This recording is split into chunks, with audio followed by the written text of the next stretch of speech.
سرا صاحب اب یہاں پر اپنی عزت بچانے کے لیے اپنی بیٹی ہادیہ کے بدلتے رویے کو دیکھ کر جلد از جلد ہادیہ کی شادی بھی عاشر کے ساتھ طے کرنے کی تیاری کر ہی لیتے ہیں، جبکہ بطول کی شادی تو پہلے ہی سے طے ہوتی ہے، یعنی ہادیہ اور بطول کی ایک ساتھ شادی کرنے کی تیاریاں شروع ہونے لگتی ہیں۔ جیسے ہی شادی کا پہلا فنکشن ابھی سٹارٹ ہوتا ہے تو ہادیہ بہت زیادہ اداسی اور پریشانی کا شکار ہوتی ہے، یعنی خوش نظر نہیں آ رہی ہوتی، کیونکہ ہادیہ تو صرف کشان ہی سے محبت کرتی ہے اور کشان ہی کو اپنانا چاہتی ہے۔ پھر یہاں پر بطول اپنی بہن ہادیہ کو بہت زیادہ اداس دیکھ کر اس کی حوصلہ افزائی کرنے کی کوشش کرتی ہے، اسے خوش دیکھنا چاہتی ہے۔ پھر ہادیہ سے کہنے لگتی ہے کہ ہادیہ بہنوں کا رشتہ نا بہت انمول ہوتا ہے، ایک ہی چھت کے نیچے اپنی زندگی کا عظیم ترین دور گزار دیتی ہیں، پھر اچانک ایک وقت ایسا بھی آتا ہے کہ دونوں کو جدا ہونا ہی پڑتا ہے، پھر تقدیر کے ہاتھوں تقسیم ہو جاتی ہے۔ جبکہ ہادیہ بطول کی یہ بات سنتے ہی تھوڑا سا مسکرانے لگتی ہے۔ پھر بطول ہادیہ سے کہنے لگتی ہے کہ ہادیہ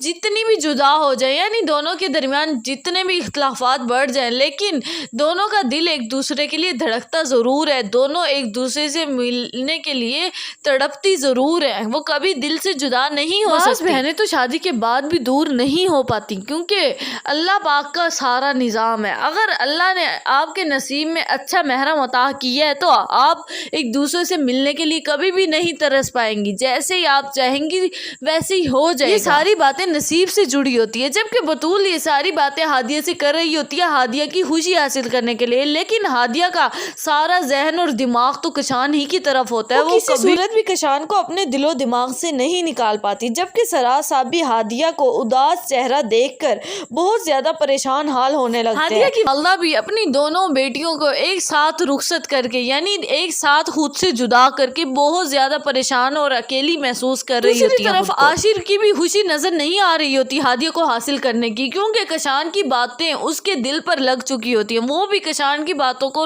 لے کر بہت زیادہ اداس اور پریشانی کا شکار ہونے لگتا ہے۔ کیا آخر یہ سچ ہے کیا؟